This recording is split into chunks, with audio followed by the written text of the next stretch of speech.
Ke. Assalamualaikum warahmatullahi wabarakatuh. Waalaikumsalam warahmatullahi wabarakatuh. Dan teman-teman kita bertemu lagi pada pelajaran selanjutnya. Bagaimana materi hari ini?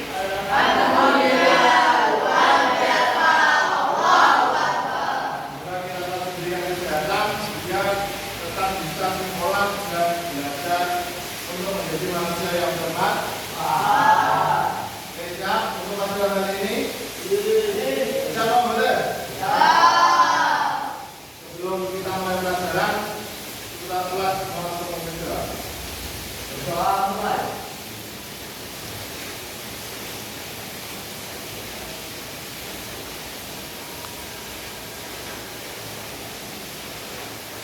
Berdoa selesai. Ini Rizky masih sakit? Ya, dulu. Azam, Rafi, Asil, Rama, Anjo, Tasya, Zen, Adil, Afif, Zen, Adil, Afif, Nihan, Akbar, Yitni, Kiki, Jerni. Berarti yang sakit bisa sembuh. Sekarang buka halaman 44. Halaman 44. Dalam bab yang baru, patuh terhadap norma, poin A-nya adalah manusia sebagai makhluk Tuhan yang Maha Esa, makhluk individu dan makhluk sosial. Apa pengertian makhluk Tuhan yang Maha Esa, makhluk yang individu dan makhluk Tuhan yang sosial? Nah, sebelum kita mulai, sebelum saya beri keterangan, dimohon setiap kelompok nanti berdiskusi. Ini ada berapa poin?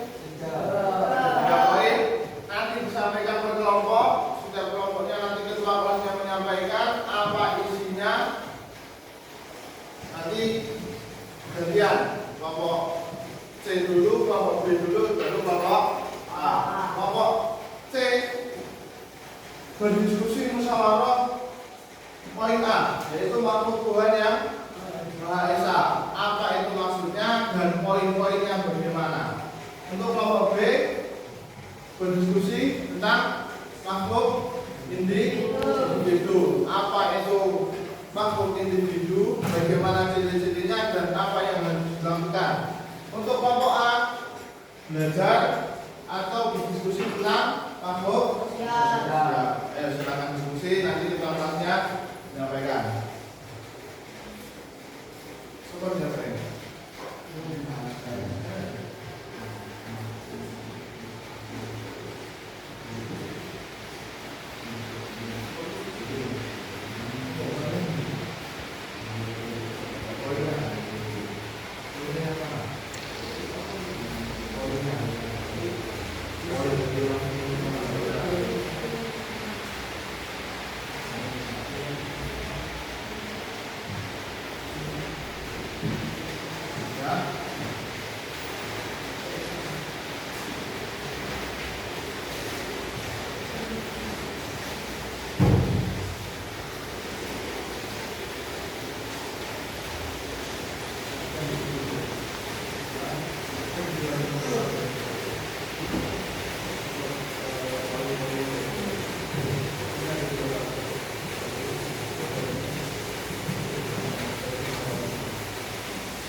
Menyampaikan ke bawah. Tapi kalau saya,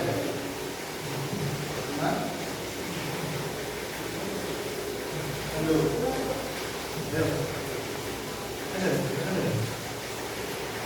itu saya kebetulan dulu dan ciri-ciri secara umum yaitu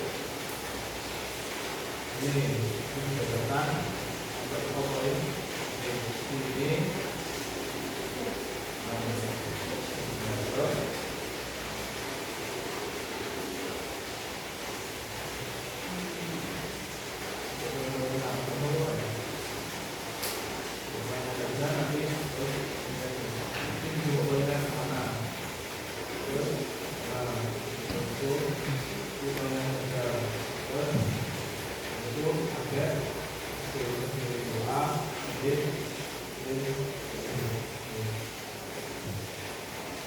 Ini sebenarnya.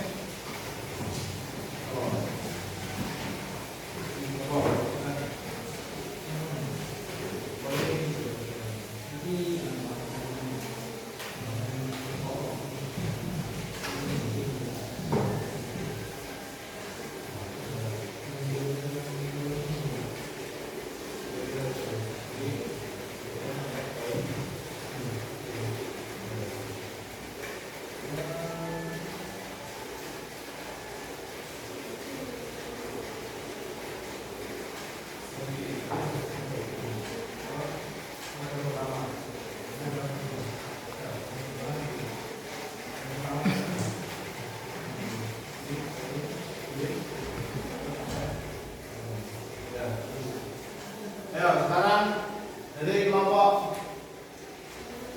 C. Ayo sampaikan apa poin dari makhluk Tuhan yang Maha Esa. Bahasa yang keras biar teman-temannya mendengarkan. Setiap manusia yang terlahir di bumi dimana terlahir dari Tuhan yang Maha Esa.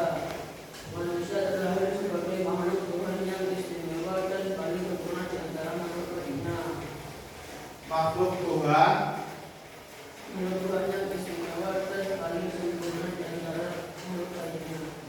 bahwa manusia itu adalah kodratnya adalah makhluk Tuhan yang paling sempurna dan paling istimewa daripada makhluk yang lain. Kita diberikan pikiran, akal berbeda dari hewan.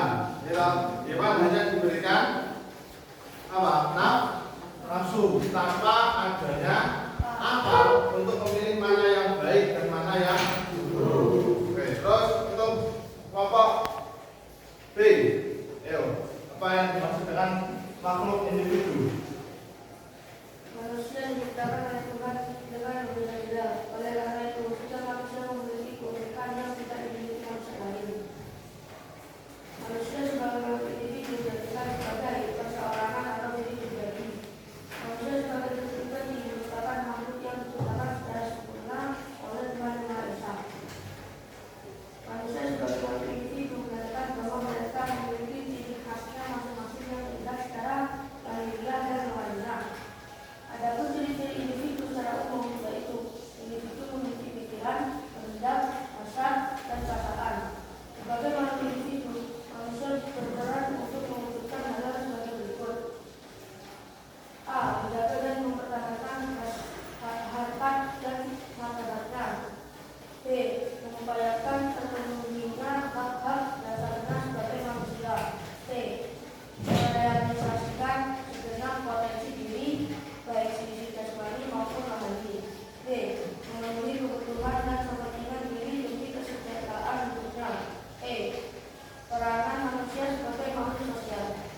Makhluk individu adalah makhluk manusia yang diciptakan oleh Tuhan dengan berbeda-beda. Oleh karena itu setiap manusia memiliki keunikan yang tidak dimiliki manusia yang lain. Pasti setiap manusia itu berbeda dari manusia yang lain.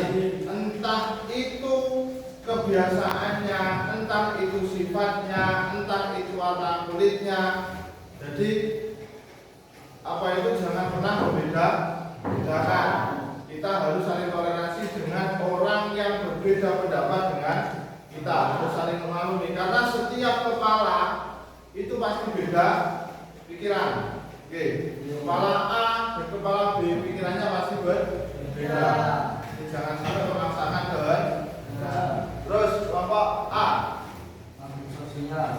Makhluk yang tidak dapat hidup sendiri. Artinya manusia memiliki dorongan untuk saling berinteraksi dengan manusia lain. Contohnya hidup berkelompok. Manusia hidup secara berkelompok karena memiliki kepentingan dan tujuan bersama.